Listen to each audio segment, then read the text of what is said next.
Halfway through the SportsMax Zone for this Wednesday, and we are back to turn our attention now to some cricket. Former Cricket West Indies president Dave Cameron failed to get a single nomination from the members of the ICC board, killing off his chances of bidding for the chairmanship of cricket's world governing body. Cameron had the backing of USA Cricket Hall of Fame, which had asked Cricket West Indies to nominate him, but that support never materialized. This is what Cameron said about his failed ambition. I reached out to certain people but did not hear anything from them, so I guess that it is safe to state that I was not nominated by anyone for the post, seeing that the process that has now closed. So I think the writing had been on the wall, Mariah and George, because during the summer, when we got word that he was reaching out to the Pakistan Cricket Board and so on to get some support, get some nomination, add some fuel to his bid, we did get the impression that there wasn't a lot of traction coming from there. And the other factor is that the ICC had been very quiet as to the process that would decide the next ICC president, ICC chairman. So for several months now, we've been at a loss as to exactly what would happen. And even now, although they say the two candidates are there, there is still no clear-cut decision on the process to decide who the new chairman will be. It has definitely been very hush-hush, but the thing is, when we had Cameron on the Zone, he was extremely confident, and he was saying that if he didn't have a chance in the race, he felt as if he wouldn't have run. So, you know, based on his word, and I would assume that, you know, he would know his contacts and who he had been reaching out to, I still felt like he had a fight. I was giving him the benefit of the doubt. But as his comments come today, of course, nobody responded. Nobody supported him, despite, you know, he himself being extremely confident. Yeah, and of course the underlying story here, George, has been the raging debate in the Caribbean as to whether the CWI should have supported Cameron or not. Yes, there have been bitter rivals, the new administration of Cricket West Indies, but there was the view coming from some quarters that making a West Indian ICC chairman would benefit Caribbean cricket, and that they should, you know, put their differences aside and support Cameron. Well, I heard several counters to that argument. One being, well, this is why racism is ingrained, because people say, well, I'm a white man is bidding to lead this organization when I leave, notwithstanding the credentials of the blacks. Let's put him in place because he's white. I heard that used to counter the argument you mentioned that people have been making about Dave Cameron. Look, the fact is this. I'm surprised that a man as savvy as Dave Cameron is got so outflanked by the process. Mariah said she supported him. She was confident about his bid in running. Well, he didn't even enter the race, because that's what this decision today confirms. He didn't even enter the starting gates. The fact is, he got outflanked. This is equivalent to there's an election in SportsMax. You're going to vote by department, and we're part of production department, specifically the SportsMax Zone. Lance is running for president, and the people in the zone say they're not supporting him, and he's expecting people from master control, people from accounts, people from housekeeping, people from outside broadcast, people from senior management to support him. It's just not happening. And they'll say, well, why is it that Zone is not supporting you? So that's effectively what it was. It was a stillbirth of a campaign for the chairmanship of the ICC. And what it proves is that Dave Cameron, love him or loathe him, and however, whatever your view is on it, the fact is that the bridges he burnt here in the Caribbean could not have been repaired. And those in charge of Cricket West Indies now, and with the power to have given him that endorsement, would not do so under any circumstance. And a few of them said so. It would have been good to have had a West Indian as ICC chairman. It would have been good, given Dave Cameron's good qualities, to have a man like Dave Cameron, to have Dave Cameron himself. But people will say, well, George, the things that the way he went about his business as Cricket West Indies president didn't lend itself to a vote of confidence for him to take that big step. And I think Dave has been unfortunate. Perhaps it is that classically he is the author of his own essay. Yeah, he has been a polarizing figure in West Indies cricket this past decade for sure, and a lot of it, Mariah and George, would have been born out of his relationship with players, or his fractured relationship with big name players, who some of them he, you know, openly got into conflict with. And a lot of people lost faith in his man management skills. even though, to be fair to Cameron, under his leadership, there have been several things in West Indies cricket administratively that moved forward under his governance. Several. I'd co-sign that. The Dave Cameron presidency is nowhere as bad as many people say it is, but you hit the nail on the head squarely with the hammer, Lance. Dave Cameron's industrial relations approach was perfect for the 50s, 60s, and 70s when the boss's way is the way, or you can take the highway. Right. In this new age where the power rests with the player, now we have a situation where a man can say, I don't want to play for the West Indies this month. I want to go and play T20 cricket to shore up my bank balance. And that will not be held against him, nor can it be held against him in real terms. That's the age wherein the player now has the power. The player calls the shots. So Dave Cameron's approach to industrial relations and dealing with those players was antediluvian, out of step with the reality, out of step with the time, and that is why he found himself in the place that he was. All right, West Indies batsman Nicholas Pooran will be given a chance, we're told, to prove his test credentials in first-class matches on the upcoming tour of New Zealand. Now, he has not been picked for the 2 tests against New Zealand, but he has been named in the T20 squad. Now, there are growing calls for the 25-year-old to be given a chance at test level, and the West Indies chief selector, Roger Horper, says he has been listening.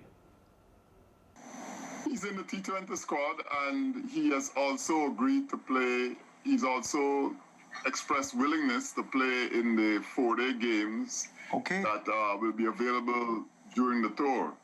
You know, part of the thing is that the reserves and some of the members of the T20 team, T20 squad who are interested in playing 4-day cricket, the longer version, and test cricket, and maybe a player who is not actually in the test 11 because the 4-day games will run concurrently with the test matches.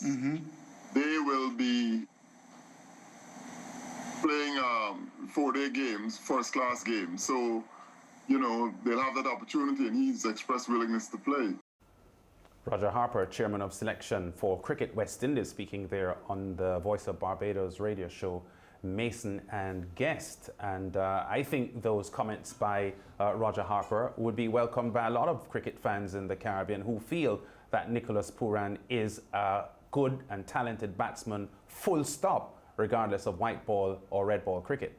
Definitely welcome by me, because I feel like from the pool of West Indies players that we have to pick, and I always like to draw on that because we have a very limited pool when it comes to stars and, you know, players that step up when we need them the most. I feel like Nicholas Pooran has been doing well in ODI. He has been given the opportunity to play in T20, and he really has settled down, and we've seen the quality of a batsman that he is. So I feel like based on Pooran's mindset, because even throughout the pandemic, when you, if you follow him, you would see that, you know, he was training, he was working on his game. He's a person that got a second chance at life. I want to say that, especially because of the accident and whatnot. So I think Pooran has a good head on his shoulders, and you know what, let's just give him the opportunity. If he gets the opportunity and it doesn't work, and you know, they say, all right, well, you know, you got the chance, but we'll never know if we don't give him the chance. Of course, he's played 3 test matches before, top score 55. It's way better than a lot of players that walk into the test side. George? Well, you know, there's been a raging debate about Pooran and his place in the test team, and comparisons have been drawn with a white ball star, Dave Warner, and what he did in limited overs cricket before transitioning to the test team. And I want to say that David Warner's record is so, to use Lance's favorite word, is so compelling. His statistics are so arresting. He was a bully in white ball cricket at every level, so he had to be played in test cricket, especially given his desire to do so. Nicholas Pooran is still, I believe, only promising, hugely promising. He seems like a bright guy. I mean, everybody likes Nicholas Pooran, as they should. I'm going to co-sign what you said, Mariah. Give the man a chance. Give the man a chance and let him see if it matches with his skill set and the temperament that will be needed for the long form of the game. Yeah. My only question on that story is his desire, because we are here discussing it, but I'm not sure deep down inside of Nicholas Pooran's heart that he really, really wants to play red ball cricket. There are a lot of cricketers in the Caribbean who are not interested in red ball cricket as much as they are in white ball cricket, the T20 version to be specific. Well, what I can assure both of you is we'll know very soon, because I did reach out to Nicholas Pooran to find out, what he's been thinking. There are a lot of discussions about him. He didn't get back to me just yet, and I also reached out to Cricket West Indies because I want to hear from Pooran himself. Do you really want to play Test cricket? And the other thing is, a lot of sportsmen are smart enough sometimes to answer questions in a politically correct way. They all do. They've been trained. So I'm saying you may ask him the question and he answers profoundly, yes, I want to play red ball cricket, when maybe really deep down he doesn't feel the pull as much as we would want him to. Well, I'd say this though, of the Caribbean players who say they flat out do not want to play Test cricket, the ones who would be considered for Test cricket selection are the ones who have been hobbled by injuries, and we know they can't last a Test match. Big Kyron Pollard, he's a big unit for a reason. Test cricket, it will be difficult for him in the way he plays hard. Andre Russell for sure is one dive away from something going wrong, and he is a fabulous cricketer. So he's built for the limited overs game. The others who are not so hot on Test cricket the others who are cold about Test cricket are not, I think, those who the selectors would look to call upon anyway. So let's see from Pooran. We don't have to speculate whether he's interested or not.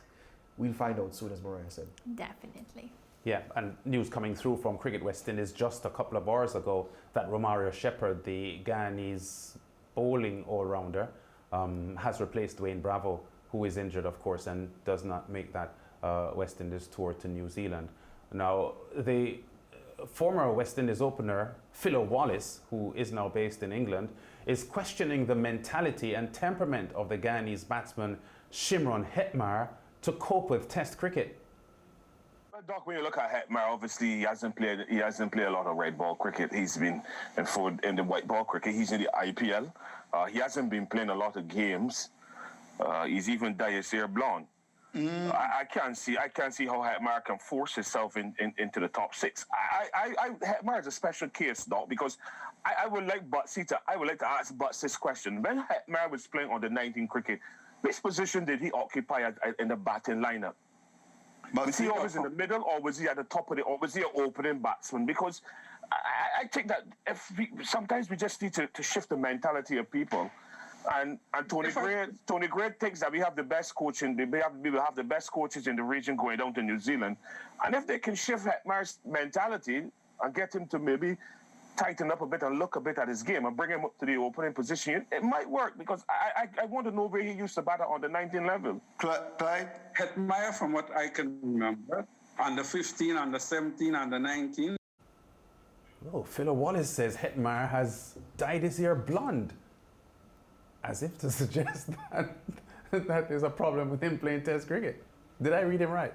Yes, you did. Wow. Well, I think it's a broader point that Philo Wallace is making. He's talking about focus and rigidity of focus and perspective at this level, and knowing what you want out of the cricket. So he was making a broad example by making a broad point by zeroing in on this man has dyed his hair. Personally, I don't see anything wrong with it, but from Philo's perspective, maybe an old school kind of thinking, if you're focused on your craft, you don't have time to be doing the fancy things, which is the same flack Philo Wallace is giving Shimron Helmyer for his hairstyle is the same flack a certain generation of ex-footballers give Paul Pogba about his hairstyles for Manchester United, likes of Roy Keane, Graham Souness, and players of, analysts of older vintage, analysts of a certain vintage. The new wave guys, the guys who just retired, they don't see anything wrong with it, but guys of a certain era think that is wayward in its approach and detracts from the thing at hand, which is the craft, the football or the cricket.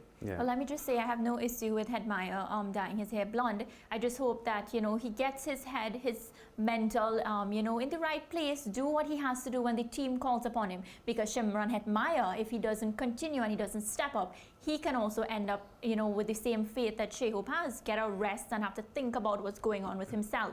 So I feel like this is the opportunity for Helmyer to just prove that he is what we know he's capable of doing. So Hetty, blonde hair or not, just bat. Yeah, I think it's a mindset for Shimron Helmyer. I think he Correct. has talent. Technically, I think he's a good batsman, but it's a matter of applying yourself to the job that's at hand. When Helmyer played under-19 cricket for Guyana successfully, both in the 50-over format and the 3-day format, he had at least 100 playing the 3-day game. So as a teenager, Shimron Helmyer knew what it meant to apply yourself and bat over a longer period in a game as opposed to a limited overs game, because of the advent of, or the growing popularity of T20 cricket and the fact that he plays so much T20 cricket, it probably is throwing him off his game and causing him in many instances not to be able to make the kind of adjustment. But I like Helmyer as a talent, and I don't think his talent should be lost on Test cricket because of his lack of responsibly playing innings. And I'm hoping he's still young, that he can sort himself out and contribute to West Indies cricket in a big way, whether it's red ball or white ball cricket, George. Yeah, Mariah mentioned something just now about Shea Hope, and the reason I asked for a graphic to be prepared was because on this same Mason Guest show, we heard from Roger Harper and just now Philo Wallace. Philo Wallace was adamant that Shea Hope should have been selected for the tour of New Zealand, and if the producer would be kind enough to just assist me with the Shea Hope graphic. So this is Shea Hope's career batting in Test cricket. If you look at the two blue bars, those are his career highlights, 147 and then 180 not out.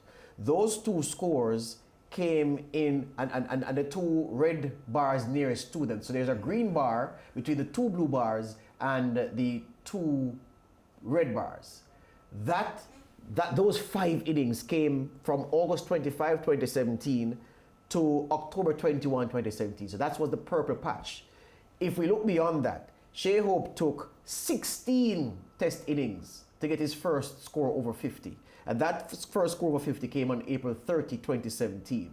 His last 14 Test innings, he has failed to pass 50 in his last 14 Test innings. So again, if you take the first four, the two blue bars, that green bar between the two red bars and the two blue bars, that period, August 2017 to October 2017, that was when Shea Hope showed that he was world class. Elsewhere, Shea Hope has proven to be ordinary. There have been 5 scores, 5 half centuries, 2 centuries in 64 innings. Again, 16 innings to get his first score past 50. His last 14 Test innings have been under 50. And I'm asking the viewers again to look at that graph and tell me that this is a batsman worth persevering with. The argument that I can make for Shea Hope to be given more time is this: the West Indies batting isn't all that hot. And when you look at you're being kind, George. Well, go ahead. Well, It's there not you go. hot. Well. I think I'm the most acerbic of the three of us. I mean, I'm just saying that. You know, I'm not. Okay. I'm trying It's not to be not bad hot. today. I'm Yeah. not trying to. I try not to be bad today. Yes, yes. So a man will say, and Philo Wallace could well be leading on this to say, well, if you look at the graphic, pick any batsman at random in this West Indies team. Pick Craig Brathwaite. Pick anybody else who's on that New Zealand tour. John Campbell. And compare their graphic to Shea Hope, then you may as well carry Shea Hope. And it seems simple, that argument. It may seem simplistic. That is a heck of an argument in the context of West Indies cricket, because the batsmen have been so ordinary that a man with this graphic should not feel too bad about what he has produced at the Test level. And that is a problem with West Indies cricket. So I'm just saying, yeah. That is why I said let's give Nicholas Pooran a chance. I feel like this just seals the deal.